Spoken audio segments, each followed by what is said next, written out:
오늘은 성령 강림절 후 23번째 주일입니다. 우리의 마음과 뜻을 다해 성령 안에서 진리를 따라 하나님 앞에 예배로 나아가겠습니다.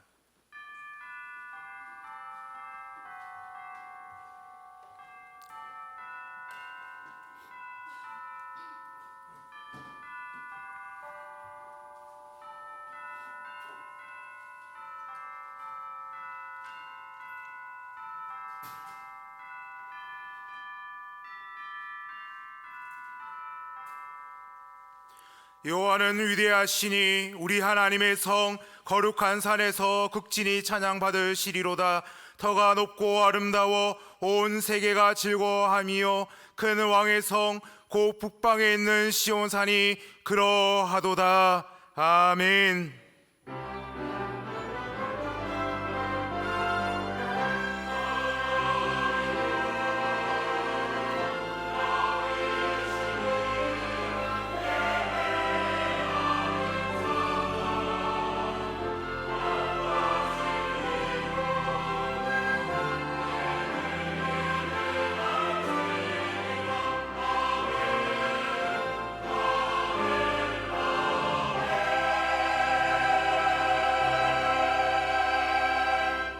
구원의 하나님, 만세 전부터 저희를 주님의 백성으로 택하시고 예수님의 십자가 보혈을 믿어 죄의 사함을 받아 하나님의 자녀로 거듭나게 해주신 은혜에 감사를 드립니다. 오늘 거룩한 주일에 세상으로 나가지 않고 주님의 뜰 안에 살게 하시니 더욱 감사를 드립니다. 이 시간 온 마음과 정성을 다해 드리는 우리의 예배를 받아주시며 예배하는 모든 자녀들의 마음에 참된 만족과 기쁨이 넘치게 하옵소서. 예비하신 말씀과 은혜로 우리의 심령을 풍성하게 채워주실 것을 믿으오며 우리 주 예수 그리스도의 이름으로 기원하옵나이다. 아멘.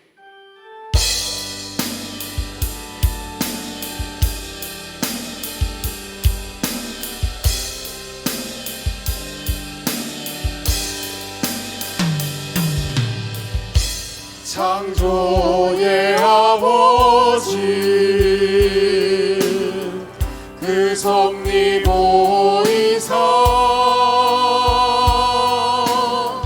택하신 세대 일으키어 이 땅을 고치소서. 주의 크신 능력 만물이 사모하니 성령의 기름 부어주사 이 시간 임하소서. 주 영광 여기 임하사 열방 향해 그 위에 비추소서. 주의 얼굴 구할 때 주의 향기 머무소서. 주 영광 여기 임하사 열방 향해 그 위에 비추소서. 주의 얼굴 구할 때 주의 향기 머무소서.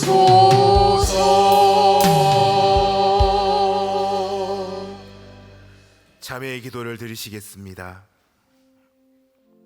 사랑의 하나님 아버지, 이 시간 예수 그리스도께서 흘리신 보혈의 능력을 의지하며 지난 날에 우리의 죄를 회개하며 나아갑니다. 입술로는 하나님을 찬양하며 거룩한 복음을 전하였지만 늘 불평과 불만의 말을 내뱉었습니다. 성령 충만함을 구하기보다는 하나님의 성전으로 오를 때마다 우리의 욕심을 채우려 했습니다. 진리의 말씀을 향하여 나아가기보다는 세상이 주는 기쁨과 우리 자신을 높이는 일에 우리의 모든 것을 열심을 다했습니다.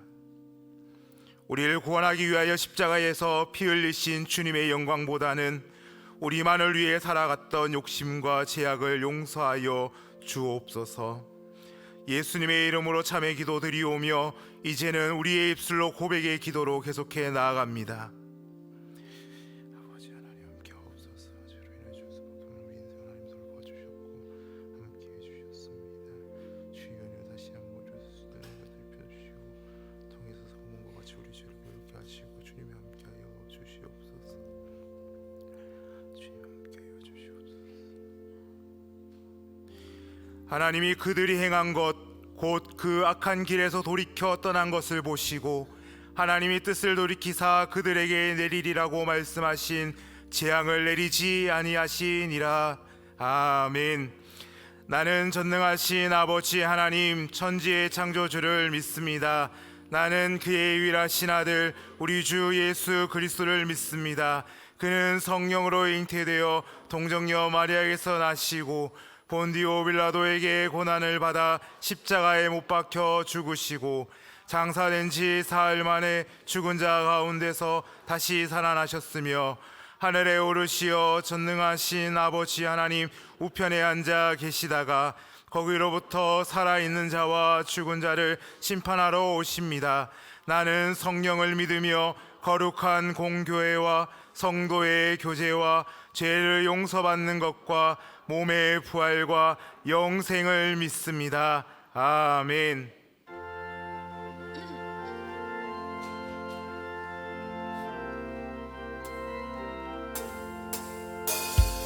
내 죄 속해 주신 주께 힘과 정성 다하니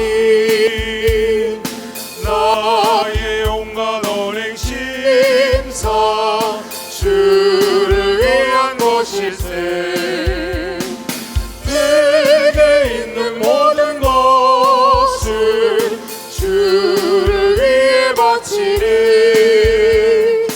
내게 있는 모든 것을 주를 위해 바치리.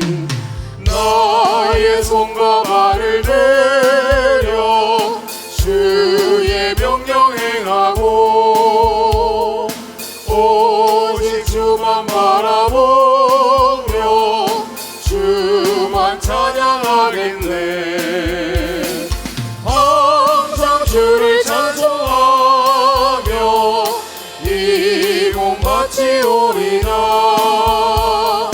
항상 주를 찬송하며 이 몸 바치오리나.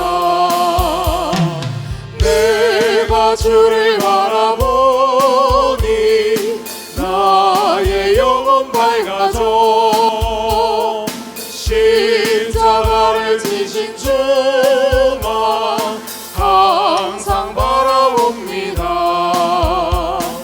십자가를 바라보며 주만 따라가리라.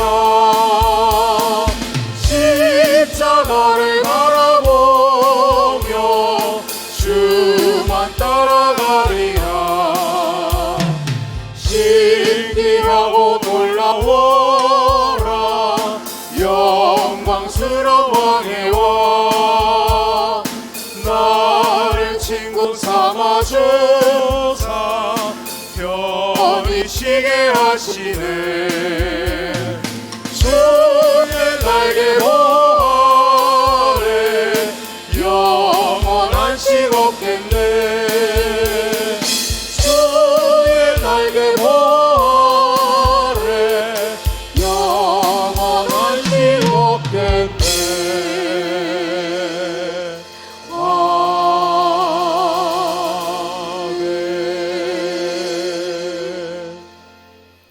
만복의 근원 되시며 우리 삶의 주관자 되시는 하나님, 하나님께 찬양과 경배를 올려드립니다. 복잡하고 어지러운 세상 속에서 우리를 불러 하나님 전에 모여 예배하게 하심을 감사합니다. 죄인된 우리를 구원하시고 하나님의 자녀 삼으신 그 크신 사랑을 의지하며 이 시간 믿음으로 이 자리에 왔사오니 지난 한 주간도 세상 속에서 살며 알게 모르게 지은 우리의 모든 죄를 용서해 주시고 우리의 심령을 새롭게 하시어 영과 진리로 예배하는 시간 되게 인도해 주시옵소서. 하나님, 우리 교회가 하나님의 영광을 드높이며 말씀으로 건강한 교회, 예수님의 이름을 빛내는 교회도 성장케 하시니 감사를 드립니다. 아름답게 깊어가는 이 가을, 믿음으로 씨를 뿌리며 생명나무 잔치에 모두가 기쁨으로 참여하여 함께라서 더 행복한 모습으로 주님께 영광 돌리게 하옵소서. 대입수능 시험을 앞두고 있는 대봉의 수험생들에게 그동안 준비한 실력을 잘 발휘할 수 있도록 최고의 컨디션과 지혜를 주시고, 또한 취업을 준비한 청년들이 하나님을 의지하며 인생을 잘 개척하게 지혜와 명철을 주시옵소서. 하나님, 세상은 지금 곳곳에 전쟁으로 인해 아픔과 고통 가운데 있는 많은 생명들이 있습니다. 하나님의 간섭하심으로 모든 전쟁이 속히 끝나게 해 주시고, 고통 가운데 있는 자들이 평안과 위로의 하나님을 만나게 해 주시옵소서. 진정한 평화와 안식은 오직 하나님께로부터 옴을 깨달아 모든 나라와 민족이 겸손하게 하나님을 의지하게 해 주시옵소서. 특별히 주변 강대국들의 영향 가운데 살아가는 우리나라를 지켜주시고, 위정자들이 무엇보다 하나님을 두려워하며 겸손과 진실함으로 국민을 섬기게 해 주시옵소서. 지금도 세계 곳곳에 흩어져 복음을 전하는 선교사들을 기억해 주시고, 하나님과 동력하며 행하는 모든 일들이 생명을 살리는 복음의 열매가 되어 하나님께 영광이 되게 해 주시옵소서. 이제 하나님 말씀을 듣습니다. 말씀을 전하시는 담임 목사님께 성령의 능력을 드립혀 주시고, 듣는 우리의 마음 문을 열어주셔서 선포되는 말씀을 아멘으로 받아 한 주간도 보다 성숙한 믿음의 사람들로 살아가게 해 주시옵소서. 특별히 육신의 질병과 삶의 무게를 안고 주님 앞에 나온 교우들이 말씀으로 샘을 얻게 하시고 치유와 회복의 기쁨을 얻게 해 주시옵소서. 정성껏 준비한 찬양대의 찬양이 오직 하나님께 영광이 되며 우리 모두에게는 은혜와 위로의 찬양이 되게 해 주시옵소서. 감사하며 예수님 이름으로 기도드립니다. 아멘.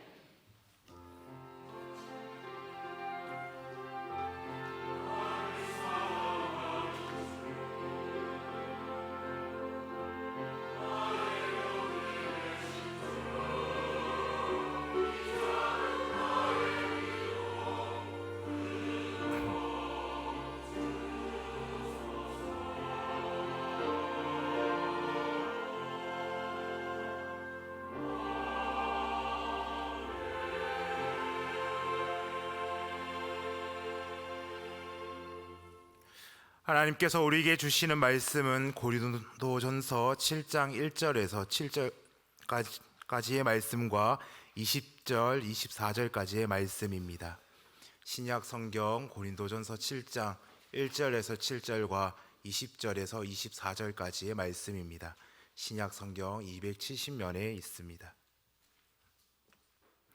하나님의 말씀을 봉독할 때 경청하시기 바랍니다. 너희가 쓴 문제에 대하여 말하면 남자가 여자를 가까이 아니함이 좋으나 음행을 피하기 위하여 남자마다 자기 아내를 두고 여자마다 자기 남편을 두라. 남편은 그 아내에 대한 의무를 다하고 아내도 그 남편에게 그렇게 할지라. 아내는 자기의 몸을 주장하지 못하고 오직 그 남편이 하며 남편도 그와 같이 자기의 몸을 주장하지 못하고 오직 그 아내가 하나니 서로 분방하지 말라. 다만 기도할 틈을 얻기 위하여 합의상 얼마 동안은 하되 다시 합하라. 이는 너희가 절제 못함으로 말미암아 사탄이 너희를 시험하지 못하게 하려 함이라. 그러나 내가 이 말을 함은 허락이요 명령은 아니니라. 나는 모든 사람이 나와 같기를 원하노라. 그러나 각각 하나님께 받은 자기의 은사가 있으니 이 사람은 이러하고 저 사람은 저러하니라. 각 사람은 부르심을 받은 그 부르심 그대로 지내라. 네가 종으로 있을 때에 부르심을 받았느냐 염려하지 말라. 그러나 내가 자유롭게 될 수 있거든 그것을 이용하라. 주 안에서 부르심을 받은 자는 종이라도 주께 속한 자유인이요 또 그와 같이 자유인으로 있을 때에 부르심을 받은 자는 그리스도의 종이니라. 너희는 값으로 사신 것이니 사람들이 종이 되지 말라. 형제들아, 너희는 각각 부르심을 받은 그대로 하나님과 함께 거하라. 아멘. 이 말씀을 통하여 은혜 주실 줄 믿습니다. 아멘.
아멘. 찬양으로 큰 은혜를 나눴습니다. 날마다 주님 바라보며 살아가는 우리 모두가 되기를 원합니다. 특별히 하나님을 예배하는 우리 성도님 가운데 주님의 평강이 각 가정마다 함께 하시기를 축복합니다. 우리가 오늘 고린도전서 7장 말씀을 함께 읽었습니다. 그런데 이 말씀을 우리가 문자적인 의미로만 생각하면 현대인들이 살아가는 우리의 삶의 방식, 이해로는 좀 수용하기 어렵고 부딪히는 부분들이 있습니다. 특별히 이 본문을 개인의 삶의 형편과 연결시킨다면 아마 여기 계신 성도들 중에는 마음에 불편하고 어려움이 생기는 이런 분들도 계시겠다 생각이 듭니다. 성도 여러분, 그런데 성경 말씀이 우리의 마음을 불편하게 만들 때 어렵게 만드는 것이 있습니다. 그때는 한편에서는 우리에게 이것이 큰 유익이 됩니다. 그렇게 해서 때로는 우리의 잘못된 부분을 보게 합니다. 이 하나님의 말씀이 우리의 방법, 우리의 뜻이 아니라 하나님의 방법과 뜻이 무엇인지를 고민하게 만들고 생각하게 하는 것입니다. 성경 말씀으로 인해서 우리의 마음을 불편하게 부딪혀오는 그 말씀을 통해서 하나님께서 원하시고 기뻐하시고 더 좋고 온전한 것이 무엇인지를 다시 생각하게 만듭니다. 성경 말씀은 우리가 생각하는 대로, 우리의 마음이 끌리는 대로, 우리의 본성대로 살아가도록 변호하고 지지하는 말씀들로만 채워져 있지 않습니다. 성경 말씀은 하나님의 생각과 뜻을 밝혀줍니다. 그래서 사람들이 참된 것을 벗어나 있으면, 온전한 것에 떠나 있으면 하나님의 이 말씀이 우리의 마음속에 부딪혀 오는 것이에요. 우리의 마음속에 부딪혀서 우리에게 경보를 울리는 것입니다. 제가 어떤 한 성도가 쓴 신앙 수기를 읽었는데요. 이분이 이제 이사를 하게 됐습니다. 신앙생활을 하신 지가 좀 오래됐어요. 이사한 곳에서 이제 신앙생활을 할 교회를 찾게 됩니다. 동네마다 요즘 교회들이 얼마나 많습니까? 교회를 찾는 것이 참 쉽지 않은 일입니다. 그런데 이분이 이사한 곳은 분당 지역이었습니다. 이 분당 지역에는 우리나라에서 소문나 있는 규모로나 보나 교회 환경으로 보나 여러 모양으로 봤을 때 좋다고 소문난 교회들이 얼마나 많은지 몰라요. 그러니까 찾기가 더 힘듭니다. 결정하기가 힘들어요. 그런데 이분이 세운 기준이 하나 있습니다. 내가 여기 가서 이제 신앙생활 해야 되겠다. 그 기준이 있는데 뭐냐면 교회와 예배당 시설이 어떠하냐, 교인들이 수준이 얼마나 좋냐, 교회 규모가 얼마나 크냐, 이런 것이 아니었어요. 내가 그 교회 가서 예배를 드리는데 설교 시간에 들려오는 그 하나님의 말씀이 내 마음을 불편하게 하면 나는 그 교회 가서 등록하고 이제 신앙생활 해야 되겠다. 이런 기준, 이런 마음을 정한 겁니다. 이상한 방향으로 불편하게 하는 게 아니고요. 자신에게 익숙하고 당연하고 남들이 다 그렇게 살아간다라고 합리화했던 삶의 모습이 있습니다. 그런데 사실은 하나님이 별로 기뻐하시거나 원하지 않는 것이었어요. 예배 중에 하나님의 말씀을 들을 때에 이런 일들로 인해서 내 마음이 지금 불편해지면 나는 그 교회에 등록하고 거기 가서 신앙생활 해야 되겠다. 이 기준을 세운 겁니다. 저는 이야기 들으면서 생각해 봤습니다. 저분은 정말 하나님 앞에서 신실한 믿음으로 살아가려고 애쓰고 있구나라는 것이었어요. 하나님의 말씀 성경이 나를 불편하게 만드는 것은요, 유익이고 은혜입니다. 그 말씀은 구부러지고 잘못된 우리의 모습을 교정하도록 이끄시는 것입니다. 우리의 인생과 영혼 가운데 해악을 끼치는 악성 종교와 같은 부분이 있는데요, 성경 말씀은 우리의 마음에 불편하게 부딪혀 오는 것이요, 이것을 없애도록 우리를 이끄시는 하나님의 은혜요 도움이신 줄 믿습니다. 여러분, 오늘 본문에 보면 바울이 결혼과 독신에 관한 이야기로 지금 성도들에게 이야기를 하고 있어요. 그런데 바울이 이 주제를 스스로 선택한 것이 아니었습니다. 먼저 바울이 이 주제를 성도들에게 이야기를 꺼낸 게 아니었어요. 바울이 선택한 주제가 아니라는 것이죠. 고린도 교회 성도들이 바울에게 편지를 써서 이 문제에 대해서 문의를 한 것이요, 여기에 대한 해답과 바울의 의견을 듣고자 문의한 것입니다. 그래서 바울이 고린도전서 7장 1절에 보면 이렇게 시작을 하고 있습니다. 너희가 쓴 문제에 대하여 말하면. 고린도 교회 성도들이 바울에게 이렇게 편지를 통해서 이 일에 대해서 문의를 한 것이에요. 여기에 대해서 바울의 의견, 그리고 하나님이 기뻐하시는 것이 무엇인지 사도 바울을 통해서 한번 들어보기를 원했던 것입니다. 고린도에 살던 성도들이 이제 신앙을 가지고 교회와 세상 가운데 살아갑니다. 그런데 그들이 가졌던 중요한 고민과 물음이 있었는데 그것은 교회와 가정에 대한 일이었고 독신에 관한 문제였습니다. 특별히 오늘 우리나라에도 결혼과 독신은 사회적으로 아주 중요한 이슈가 되고 있습니다. 결혼을 하려는 연령대가 뒤로 많이 늦춰졌습니다. 결혼을 하는 비율도 많이 낮아졌습니다. 결혼에 대한 가치관도 많이 바뀌었습니다. 결혼을 원치 않는 비혼주의도 많아졌어요. 혼자 사는 1인 가구가 전 연령대에 걸쳐서 많이 늘어났습니다.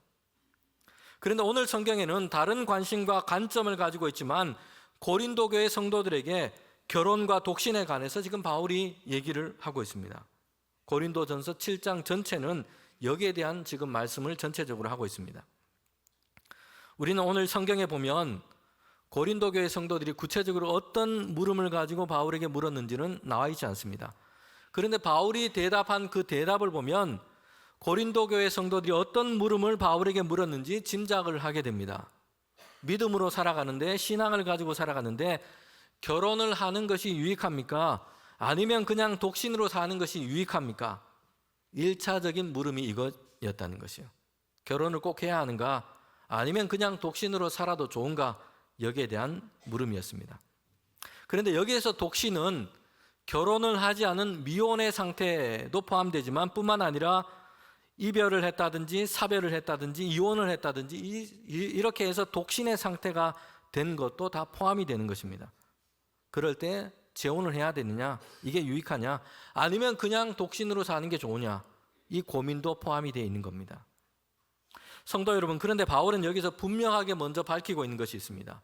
결혼이냐, 독신이냐, 둘 중 하나가 모든 사람들에게 적용되는 어떤 의무의 문제가 아니라는 것이요. 모든 사람 다 결혼을 해야 되고 가정을 이루어야 한다. 이게 의무다. 바울은 이렇게 얘기하고 있지 않아요. 이게 하나님의 말씀이 아니라는 것이요. 반대로 로마 교회 사제들처럼 특정한 그룹에 들어가려면 무조건 독신해야 한다. 의무 조항으로 사람들에게 이것을 강조해서는 안 된다는 것이요. 고린도전서 7장에 보면 특별히 결혼과 부부관계 그리고 독신에 관해서 바울이 지금 얘기를 하고 있어요. 그런데 하나님의 말씀을 그가 전하면서 이 모든 것이 법이요 조항이요 이렇게 생각해서는 안 된다는 것이라고 얘기합니다. 모든 사람이 어느 것 하나를 반드시 선택하고 지켜야 하는 명령으로 생각하지 말고 이렇게 하는 것이 좋다. 허락과 허용으로 생각하라고 바울은 얘기하고 있습니다. 성도 여러분, 그러기에 신자는 반드시 결혼을 해야 합니까? 결혼이 모든 사람을 향한 하나님의 명령과 말씀입니까? 성경을 보면 그렇지 않다라는 것이요. 결혼은 모든 사람에게 적용되는 의무가 되지 않습니다. 또한 반대도 마찬가지입니다. 반드시 독신으로 살아야 합니까? 이건 역시 아니라는 것이요. 결혼이냐 독신이냐 둘 중 하나가 모든 사람이 지켜야 하는 신앙의 의무는 아닌 것입니다. 그런데 고린도전서 7장 전체를 보면 바울이 지금 얘기하고 있는 그 말씀을 보면 독신 생활이 갖는 유익함에 대해서 바울이 더 강조하고 있다는 것이요. 사실 이것은 우리의 정서로 좀 받아들이기 어려운 부분이기도 합니다.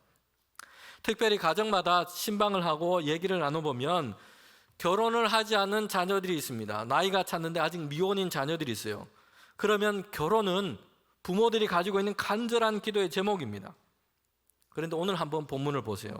사도 바울이 말하는 것을 듣는다면 이거 실망할 수밖에 없어요. 바울이 독신 생활에 대해서 오히려 긍정적이고 유익한 것처럼 지금 얘기를 하고 있어요. 성도 여러분, 실제로 바울은 스스로 독신으로 살았습니다. 바울은 결혼이 한 적 없는 미혼 독신이든지 아니면 결혼을 했지만 후에 독신으로 살았는지는 분명하지 않습니다. 어찌되었든 바울은 독신으로 지내면서 선교 사역을 했어요. 이런 바울이 성도들에게 얘기하는 것이죠. 독신으로 살아갈 때 갖는 유익이 크다라고 얘기하고 있어요. 바울은 자신의 삶의 경험을 통해서 이것과 연결되어서 지금 얘기를 하고 있는 것입니다. 사별한 미망인 뿐만 아니라 바울은 아직 미혼인 자들도 결혼 안 하고 독신으로 지내는 것이 좋다라고까지 오늘 본문에서 얘기를 하고 있어요. 고린도전서 7장 1절 하반절에 보면 이렇게 얘기합니다.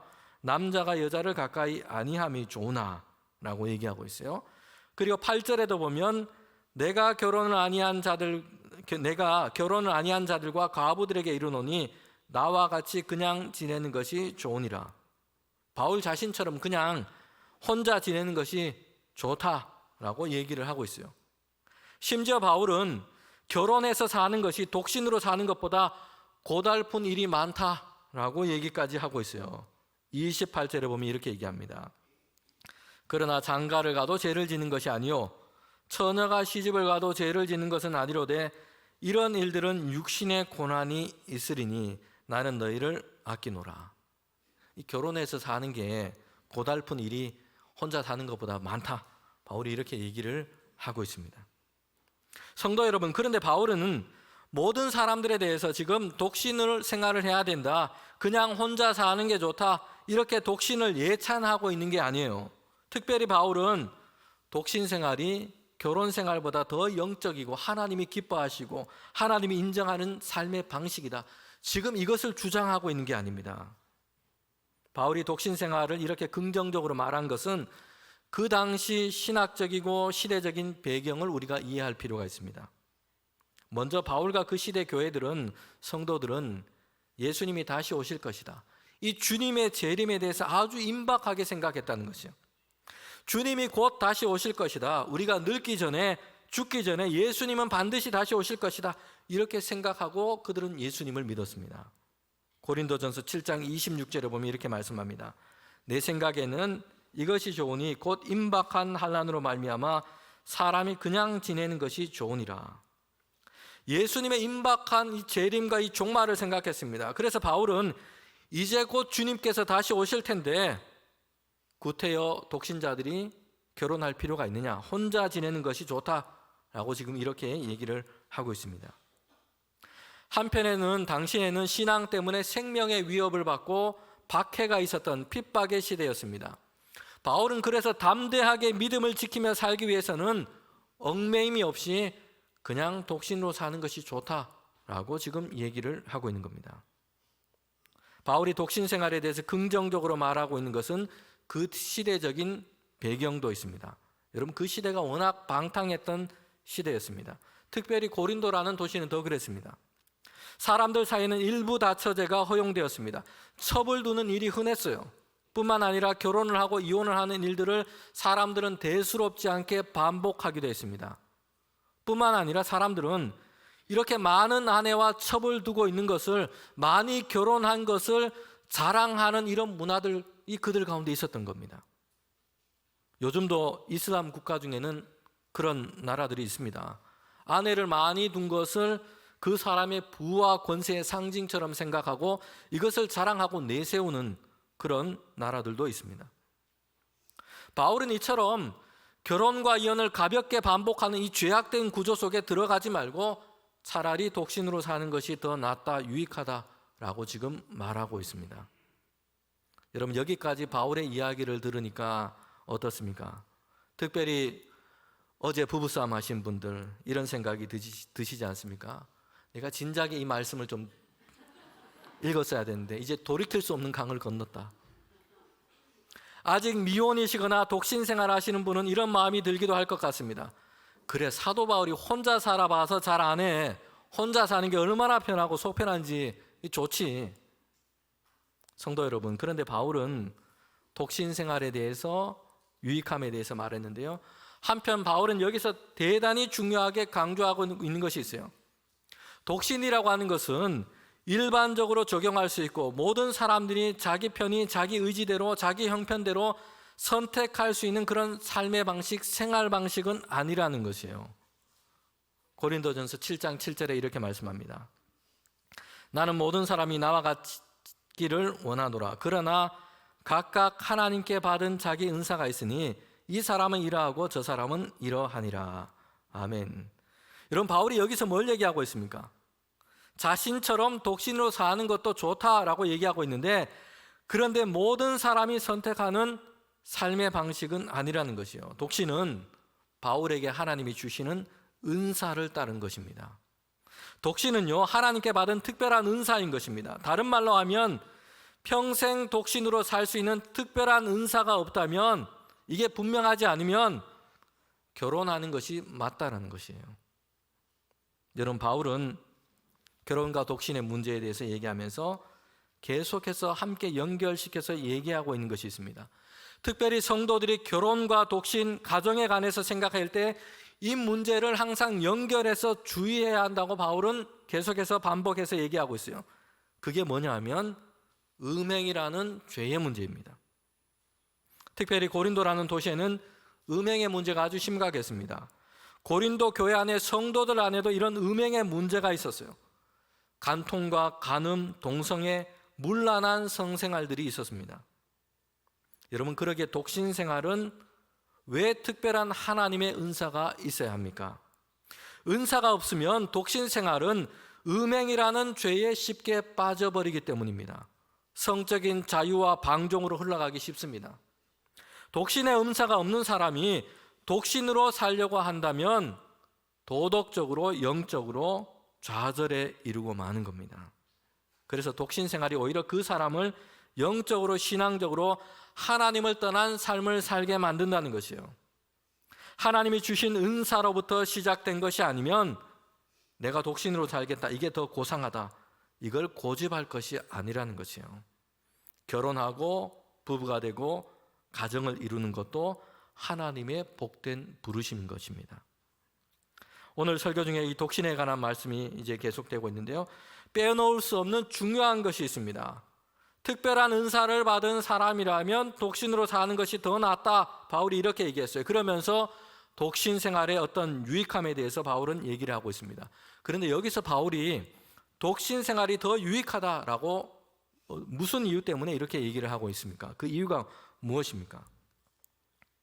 독신으로 살면 아침, 점심, 저녁 삼식시 같은 남편에게 이 식사 밥을 챙겨준다고 고생 안 해도 되고, 자녀 때문에 속 썩을 일도 없습니다.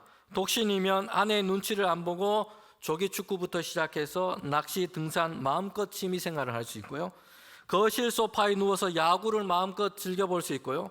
과자 부스러기를 좀 흘려도 잔소리를 안 들어도 됩니다.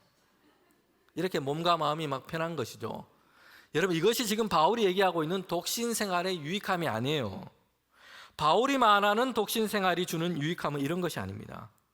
7장 32절부터 34절 말씀입니다. 너에게 염려 없기를 원하노라. 장가가지 않은 자는 주의 일을 염려하여 어찌하여 주를 기쁘시게 할까 하되, 장가간 자는 세상 일에 염려하여 어찌하여 아내를 기쁘게 할까 하여 마음이 갈라지며, 시집가지 않은 자와 처녀는 주의 일을 염려하여 다 거룩하게 하려 하되, 시집간 자는 세상 일을 염려하여 어찌하여 남편을 기쁘게 할까 하느니라. 아멘. 여러분, 바울이 왜 독신 생활이 유익하다고 지금 여기서 얘기하고 있습니까? 독신 생활이 낫다라고 바울이 왜 이렇게 얘기하고 있습니까? 성적 욕구로부터 자유함을 얻은 특별한 은사를 받은 자들은 독신으로 사는 것이 낫습니다. 바울이 이렇게 얘기하고 있어요. 그런데 그 유익이 뭐냐면, 마음이 나눠지지 않고 온전히 주의 일을 염려하고 주의 일을 기쁘게 할 수 있기 때문입니다. 독신으로 살기로 작정하시고 거기에 하나님의 은사와 부르심이 있다고 생각하는 성도님들이 계십니까? 독신은 은사입니다. 그래서 독신 생활은 하나님이 주신 큰 복입니다. 그러나 은사는 특별한 목적을 위해 사람에게 주신 선물입니다. 독신 생활의 가치와 의미는 바로 여기에 있습니다. 마음이 흩어지지 않고 주를 섬기고 주의 일을 기쁘게 하는 일에 더욱 마음을 쓸 수 있기 때문입니다. 자, 그러면 오늘 본문에서 이제 결혼에 대한 말씀을 우리가 함께 살펴봅시다. 제가 두 주에 나눠서 설교를 하려고 하다가 이렇게 빠르게 설교를 함께 하고 있습니다. 여러분, 고린도교의 성도들은 바울이 결혼에 필요한 의미에 대해서, 지금 또 독신의 생활의 의미에 대해서 물었습니다. 결혼을 해야 하는가? 독신으로 사는 게 더 좋은가? 여기에 대해서 물은 것이죠. 이때 바울이 먼저 대답을 하고 있습니다. 7장 1절 하반절부터 2절까지 말씀입니다. 남자가 여자를 가까이 하지 아니함이 좋으나 음행을 피하기 위해 남자마다 자기 아내를 두고 여자마다 자기 남편을 두라. 아멘.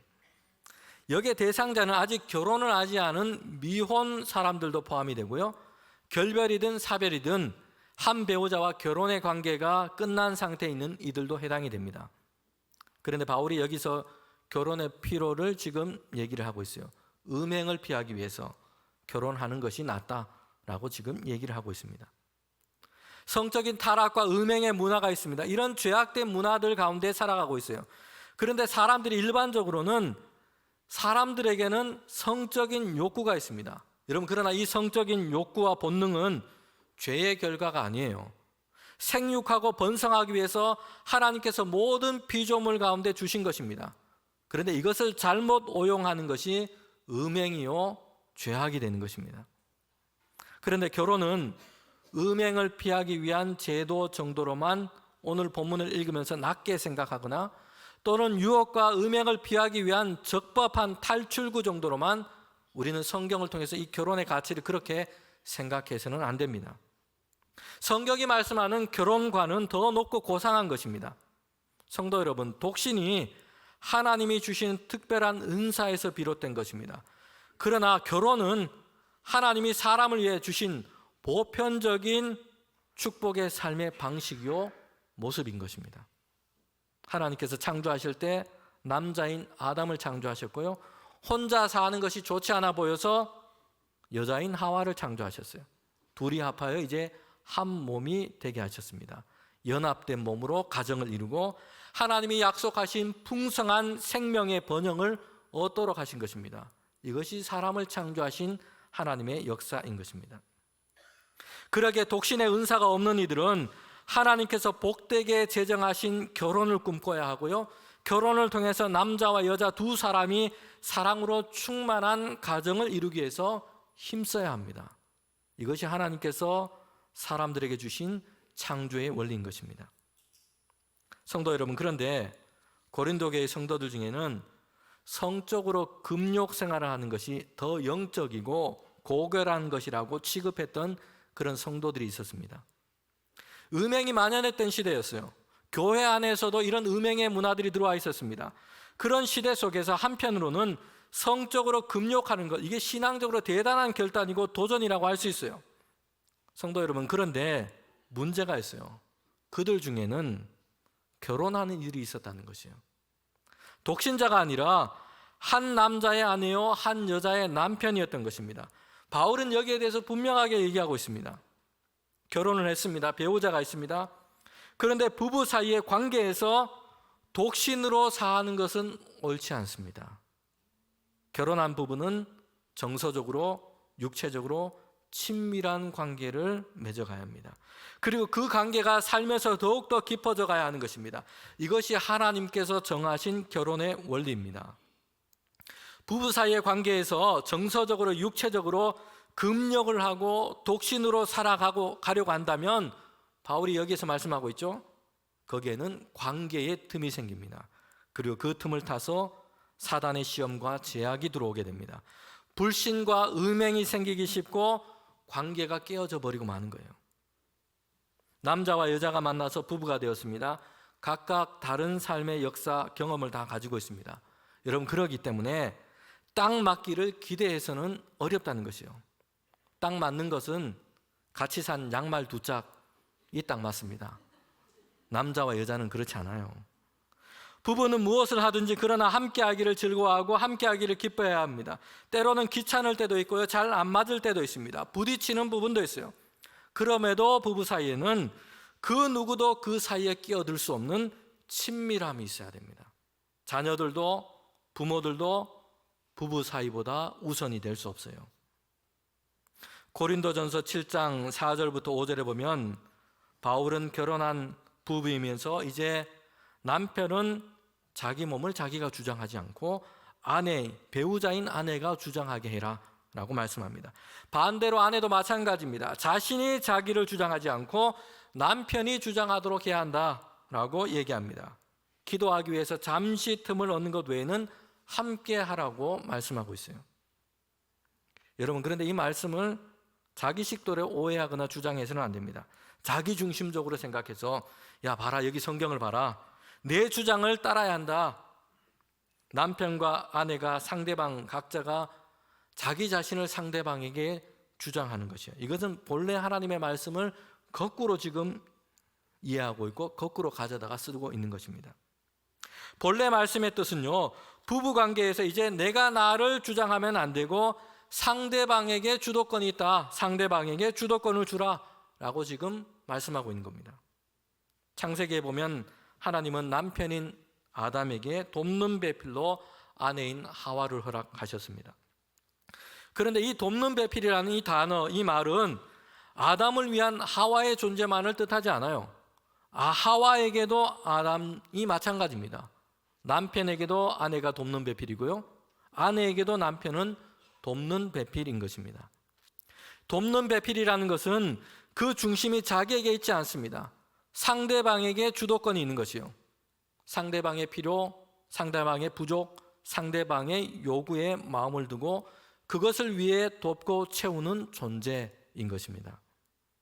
여러분, 그러기에 부부 사이에서 너는 나의 돕는 배필이야 라고 하는 말은 틀렸습니다. 하나님의 말씀을 통해서 볼 때에 하나님이 주신 부부의 원리에는 이게 맞지 않은 말이에요. 반대예요. 나는 당신에게 돕는 배필입니다. 이 말이 가능하다는 것이에요. 결혼에 대한 오늘 말씀 마지막에서 우리가 기억할 것이 있습니다. 여러분, 결혼은 그 관계의 서약을 지키는 것이 우선적인 하나님의 뜻입니다. 물론 성경에도 이혼에 대한 허용의 말씀이 있습니다. 그러나 성경은 그 범위를 분명하게 정하고 있습니다. 사별이든지 배우자의 음행과 같은 죄악의 문제입니다. 구약의 모세 율법에도 보면 이혼 증서를 써서 주면 이혼을 허락했습니다. 여러분, 그런데 이 구약의 이 모세의 율법은 당시 약자였던 여성을 보호하기 위한 조치였어요. 그런데 그 이후에 남편들은 이것을 악용하기도 했습니다. 아내가 자신의 만족이나 기준을 채우지 못하면 이혼 증서를 써서 그냥 내보낸 것입니다. 이런 일을 반복한 것이요.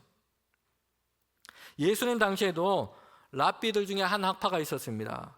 남자가 어떤 이유든 이혼 증서를 써주면 아내와 이혼해도 좋다, 이런 주장을 하며 가르쳤어요. 그러면서 거기에 예시 조항을 이렇게 적어 놓았습니다.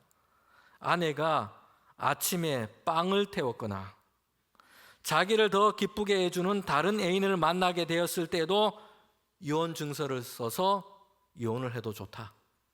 여러분, 이 랍비의 가르침에 이런 일이 기록되어 있었다는 것이죠. 더군다나 이런 이혼의 권한도 여성에게는 허락되지 않았어요. 남편의 전유물이었던 것입니다. 그래서 예수님은 산상설교에서 이렇게 말씀했어요. 이혼 증서를 써준다고 되는 게 아니라 음행한 용고 외에는 이혼을 해서는 안 된다. 예수님이 이렇게 말씀한 겁니다. 여러분, 그런데 예수님의 이 말씀은 이혼을 정당하게 해주는 몇 가지 근거나 그 이유를 우리에게 말씀하기 위해 이 말씀을 한 게 아니에요. 예수님의 이 말씀은 부부의 그 서약이 얼마나 하나님 앞에서 중요한 것인지를 지금 얘기를 해주고 있는 겁니다. 부부는 하나님이 세우신 관계입니다. 결혼을 통해서 둘이 한 몸이 되었다는 것이요. 그러기에 그리스도인에게 결혼은 한 몸으로의 연합입니다. 하나님의 뜻 가운데 하나의 유기체가 된 것이요. 이혼은 인류를 향한 하나님의 보편적인 계획에서 어긋나 있는 것입니다. 분리시켜서 떼어낸다면 이제 한 몸이 되었기 때문에 만약 분리시켜서 떼어낸다면 장애가 되는 것입니다. 생명을 위해서 도무지 다른 선택지가 없을 때에만 생각할 수 있을 뿐이에요. 부부관계에서 이혼이란 이와 같다는 것입니다. 이혼이란 단지 결혼 생활을 하면서 몇 가지 어려움에 봉착했을 때에 선택할 수 있는 하나의 해결책 정도로 생각해서는 안 됩니다. 또는 이제 내가 다른 사람과 사랑에 빠졌다든지 이런 이유로 이혼을 생각할 수 없다는 것이에요. 여러분, 그러기에 신자들은 결혼 생활에 어려움이 있을 때에도 부부 관계를 유지하고 가능하게 하기 위해서 모든 은혜의 수단과 방법들을 다 동원해서 최선을 다해야 합니다. 그리고 이혼은 그 뒤에 할 수 있는 최후의 마지막의 것으로만 생각할 수 있을 뿐입니다. 바울은 오늘 본문에서 남편과 아내가 갈라지는 것에 대해서 아주 신중해야 함을 말씀하고 있습니다. 어떤 순간에도 결혼은 하나님이 정하신 것이고 하나님 앞에서 서약이라는 이 중대함을 잊어서는 안 됩니다. 불신 남편, 불신 아내라도 믿음 생활에 대해서 반대하고 핍박을 하는 경우가 있더라도 바울은 여기에서 얘기하고 있어요. 신자가 스스로 먼저 갈라질 것을 주장해서는 안 된다. 오히려 계속 부부와 결혼의 관계를 인내 가운데 유지하면서 믿지 않는 남편, 믿지 않는 아내에게 거룩함과 전도의 기회가 되도록 힘써야 한다. 바울은 이렇게 얘기하고 있어요. 그리고 신앙이 없는 불신 배우자가 신앙과 믿음을 용납하지 않고 이혼을 원할 때에는 그렇게 하되 화평하게 갈라져야 한다. 송사와 다툼으로 해서는 안 된다라고 바울은 하나님의 말씀으로 우리에게 전하고 있습니다. 성도 여러분, 고린도 7장에 보면 우리는 지금 바울을 통해서 성도들에게 준 대원칙 하나를 우리가 보게 됩니다. 우리 화면에 있는 것을 보면서 함께 따라 하도록 하겠습니다. 부르심을 받은 그대로 하나님과 함께 거하라. 아멘. 고린도전서 7장 24절 하반절의 말씀입니다. 바울은 7장 중간에 보면 할례 받은 자와 할례 받지 않은 자, 종과 자유인에 대해서 말씀하고 있어요. 그러면서 바울은 중요한 하나의 원칙을 밝히고 있습니다. 부르심 받은 대로 그대로 하나님과 함께 거하라 라는 말씀이에요. 자신의 상태를 바꾸는 데 강조점이 있지 않고요. 어떤 상태인지 하나님의 부르심이 어떠한지 이걸 생각하고 거기에서 하나님과 함께 거하라 라는 것입니다. 오늘 주제의 말씀을 가져와서 우리가 생각해 봅시다. 결혼으로 부르심을 받은 부부는 부르심을 받은 대로 이제 하나님과 함께 거하십시오. 특별한 은사를 따라 독신 생활로 부르심을 받았습니까? 그러면 그 부르심을 따라서 살아가되 하나님과 함께 거하십시오. 하나님과 교제하는 독신의 삶은 아름답습니다. 그리고 하나님과 하나 된 부부의 삶도 아름답습니다. 부르심을 받은 대로 하나님과 함께 거하십시오. 이것이 오늘 우리에게 주신 하나님의 말씀입니다. 함께 기도드리겠습니다. 하나님은 참 감사합니다. 주님, 우리의 부르심이 어딘지를 생각하게 하시며 부르심을 받은 대로 거기에서 하나님과 함께 거하는 우리가 되기를 원합니다. 결혼으로 부르심을 받은 부부는 부르심을 받은 대로 이제 하나님과 함께 거하게 하여 주시옵소서. 특별한 은사를 따라 독신생활로 부르심을 받았다면 그 부르심을 따라 살아가되 하나님과 함께 거하게 하여 주시옵소서. 하나님과 교제하는 믿음의 삶을 살아갈 때에 우리를 더 풍성케 하시는 하나님의 은혜를 우리에게 베풀어 주시옵소서. 예수님의 이름으로 기도합니다. 아멘.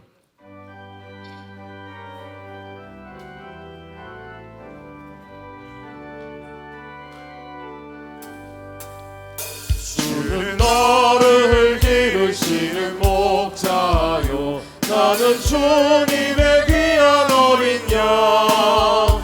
푸른 풀과 맑은 시냇 물가로 나를 늘 인도하여 주신다. 주는 나의 좋은 목자, 나는 그의 어린 양. 너를 따라 꼴을 먹여주시니 내게 부족함 전혀 없어라. 예쁜 새들 노래하는 아침과 노을 비키는 보라보네. 사랑하는 나의 목자 음성이 나를 언제나 불러주신다. 주는 나의 좋은 목자, 나는 그의 어린 양. 저를 따라 꼴을 먹여주시니 내게 부족함 전혀 없어라. 모든 짐승 나를 해치 못하고 거친 비바람 삼지 못하리. 나의 주님 강한 손을 펼치사 나를 주야로 지켜주신다. 주는 나의 좋은 목자, 나는 그의 어린 양. 저를 따라 꼴을 먹여주시니 내게 부족함 전혀 없어라.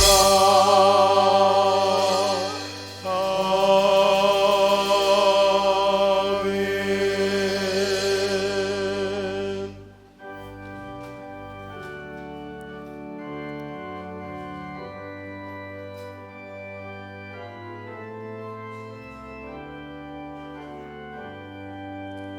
나의 보화 드리니 주여 받아주셔서 하늘나라 위하여 주 뜻대로 쓰소서.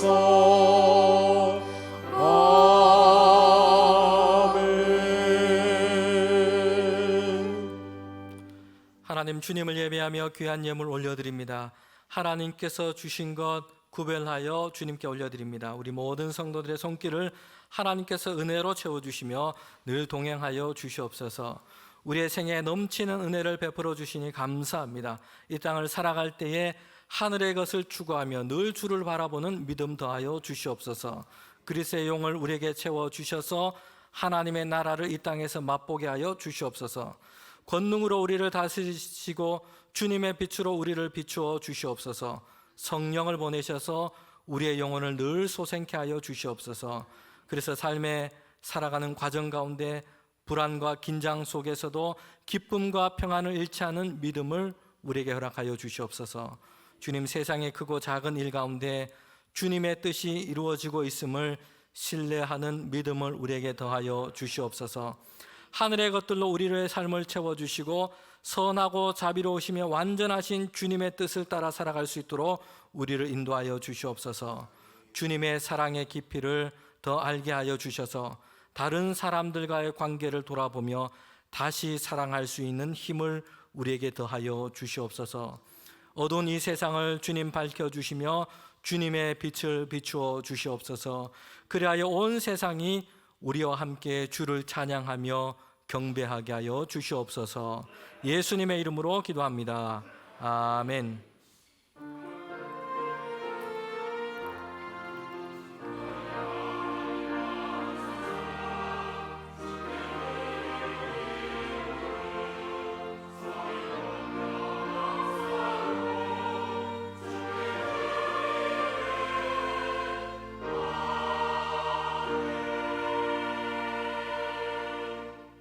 우리 자리에 앉으시면 먼저 오늘 예배드리며 등록하신 새교우들이 계십니다.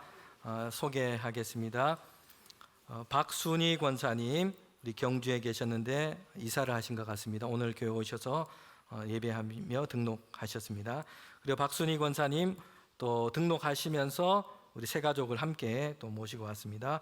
박춘자 성도님 함께 등록하셨습니다. 자리 한번 일어주시면 좋겠고요. 또 우리 새로 등록하신 분 계십니다. 특별히 저희 기도하고 있었는데 기도의 제목입니다. 우리 백지연 선교사님 부모님 되십니다. 우리 백일조 성도님, 장혜숙 성도님 오늘 예배드리면서 등록하셨습니다. 우리 환영하도록 하겠습니다. 같이 환영하겠습니다.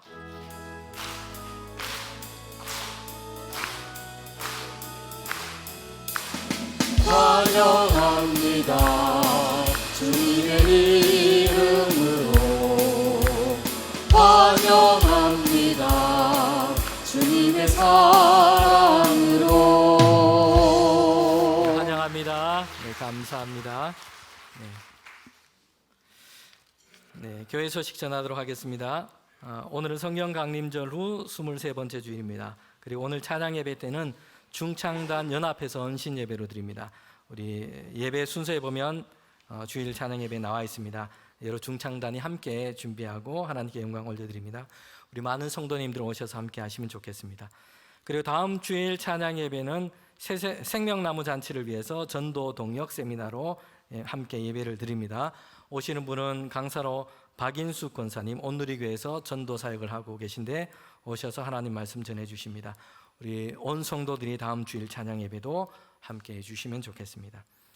정규재직회가 오늘 찬양 예배 후에 모이도록 하겠습니다.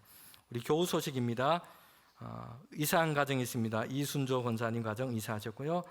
도창길 집사님 입원 중에 있습니다. 지난 주간 장례 있었습니다. 고 김명분 집사님 소천하셨고 또 고 김분순 성도님 지난 주간 소천하셨습니다. 특별히 김분순 성도님 유족으로는 강명구 집사님, 정미송 집사님 자녀 가정입니다. 오늘 3부 예배 같이 예배 드리고 있습니다. 하나님의 위로가 우리 가정 가운데 있기를 원합니다. 주보에는 없지만 연주의 소식이 있습니다. 1부 예배에 오르간 반주하는 오은지 집사님 11일 토요일 날 오후 5시에 계명대학교 아담스 채플에서 연주회가 있습니다. 위에서 기도해 주시고 격려해 주시면 좋겠습니다. 네, 오늘 주일까지 해서 생명나무 잔치 함께라서 행복합니다. 작정주일입니다. 지난주에 우리 작정 카드를 다 나눠드렸습니다.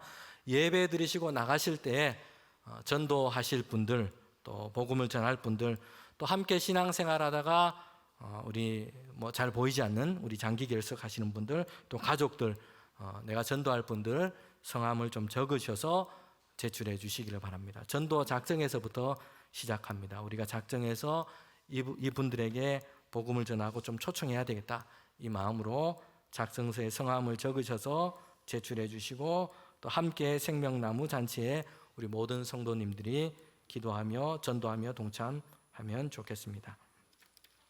네, 우리 다 일어나셔서 파송의 찬양 함께 부르도록 하겠습니다.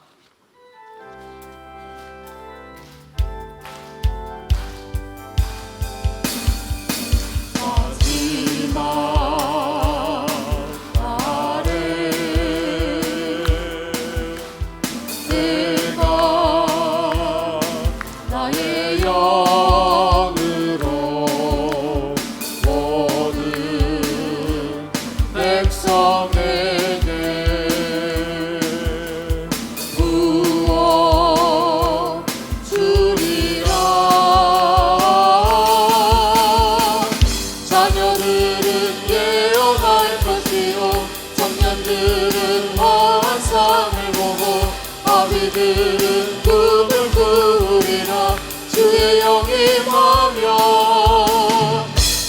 자녀들은 예언할 것이요 청년들은 환상을 보고 아비들은 꿈을 꾸리라. 주의 영이 임하며 성령이여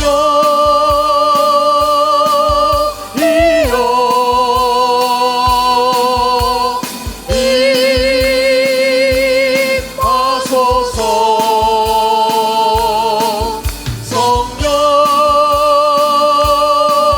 성령이여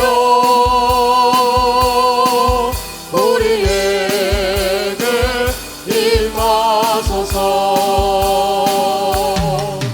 마지막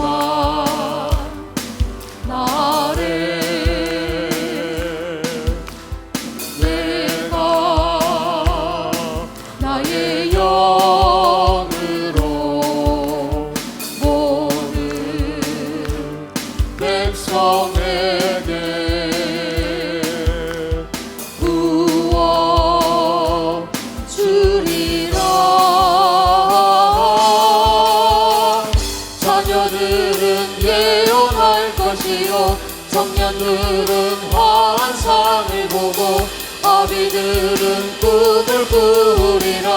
주의 영이 임하며 자녀들은 예언할 것이요 청년들은 환상을 보고 아비들은 꿈을 꾸리라.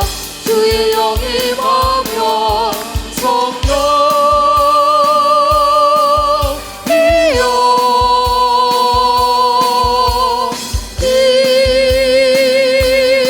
임하소서.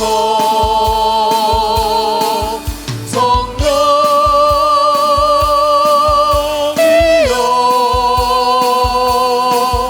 우리에게 임하소서. 지금은 우리 주님 예수 그리스도의 은혜와 하나님의 그 크신 사랑과 성령의 교통하심이 부르심을 따라 항상 하나님과 함께 거하기를 원하는 우리 모두 가운데 지금부터 영원토록 함께 하시기를 간절히 축원하옵나이다. 아멘.